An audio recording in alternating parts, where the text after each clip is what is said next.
آج بعض حضرات نے عورتوں کے سماجی اور انسانی حقوق کو پامال کرنا ہی اپنا سب سے مقدس فرض خیال کر لیا ہے۔ آئلی قوانین کو منسوخ کرانے کی یہ مہم عبادت کا درجہ اختیار کر گئی ہے۔ 4 نکاحوں کی خاطر نفوس قدسیہ کا یہ جہاد کیا اس عہد میں کسی طرح بھی قابل فہم ہے؟ کیا کوئی مہذب انسان سوچ بھی سکتا ہے کہ اس عہد میں بھی یہ باتیں کی اور کہی جا سکتی ہیں؟ قومی اسمبلی کے ایک رکن نے، جو مفتی ہیں، فرمایا ہے کہ اگر نکاح پر پابندیاں لگائی گئیں تو حرام کاری میں اضافہ ہوگا۔ ظاہر ہے کہ یہ اضافہ فرزندان ملت ہی کی کارکردگی کا نتیجہ ہوگا کہ انہی سے بیک وقت 4 شادیوں کا حق چھینا جا رہا ہے۔ یوں سمجھیے کہ مفتی صاحب نے یہ دھمکی دی ہے کہ اگر ہم سے 1 سے زیادہ بیویاں رکھنے کا حق چھینا گیا تو ہم احتجاجاً وسیع پیمانے پر حرام کاری شروع کر دیں گے۔ پوچھنا یہ ہے کہ کیا آئلی قوانین کے نفاذ سے پہلے حرام کاری مفقود تھی؟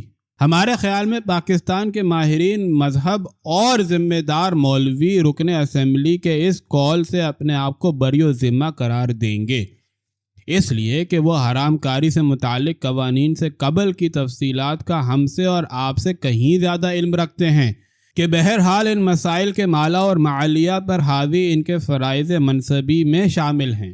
کیا وہ اس حقیقت کو فراموش اور اس حرکت شنیعہ کو معاف کر سکتے ہیں کہ 1400 سال کی مدت میں اسلام کو بدنام کرنے والے کتنے ہی بدبخت افراد 4 بیویوں اور متعدد کنیزوں کے ہوتے ہوئے حرام کاری سے باز نہیں آئے اور یہ کاروبار پورے اہتمام سے چلتا رہا؟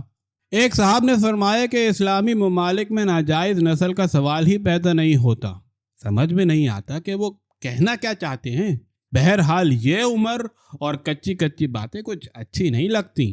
ہمیں یہاں ایک اور بات بھی کہنا ہے، وہ یہ کہ اسلام اور مسلمان 2 ہم معنی الفاظ نہیں ہیں۔ الفاظ کو ہمیشہ احتیاط سے استعمال کرنا چاہیے۔ بہرحال جن بزرگ نے یہ انکشاف فرمایا ہے وہ شاید کسی دوسرے سیارے سے تعلق رکھتے ہیں، اور اگر اسی کرے کو ان کی جنم بھومی ہونے کا شرف حاصل ہے تو وہ یقیناً ہوش و حواس سے منزہ ہیں۔ کیا اسلامی ممالک میں ناجائز نسل کا سوال ہی نہیں پیدا ہوتا؟ اسلام کو بے وجہ خطرے میں ڈالنا کوئی ثواب نہیں۔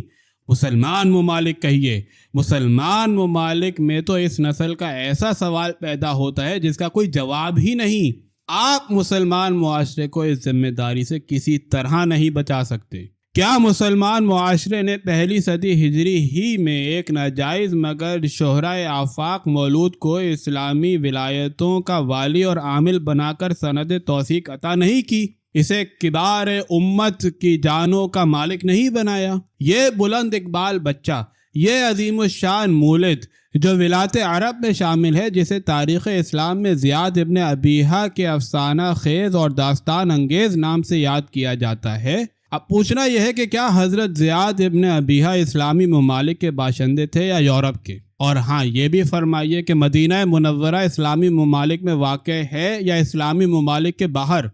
ساتھ ہی ساتھ یہ بھی یاد کیجئے کہ واقع ہرہ کی تفصیلات کیا ہیں۔ جب مسلمان مجاہدین نے مدینے پر چڑھائی کر کے عصمت دری کا بازار گرم کیا، اور تب ایسا ہوا کہ اس سال کوئی باپ اپنی بیٹی کے کنوار پن کا دعویٰ نہ کر سکتا تھا، کیا یہاں مسلمان ممالک کے شبستانوں کی 400 سالہ تاریخ دہرانا ضروری ہے؟ بہتر یہ ہے کہ ان موضوعات کو آئندہ نہ چھیڑا جائے۔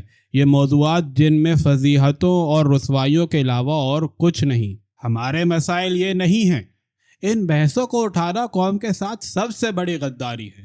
یہ وہ بحثیں ہیں جن میں نہ تو جیت کر کوئی مسئلہ حل کیا جا سکتا ہے اور نہ ہار کر۔ مذہب کو بے ضرورت زیر بحث نہ لائیے، اپنے ماضی اور حال کے جواب دے خود آپ ہیں۔ مسائل آپ کے منتظر ہیں اور آپ ان سے منہ چھپاتے پھر رہے ہیں۔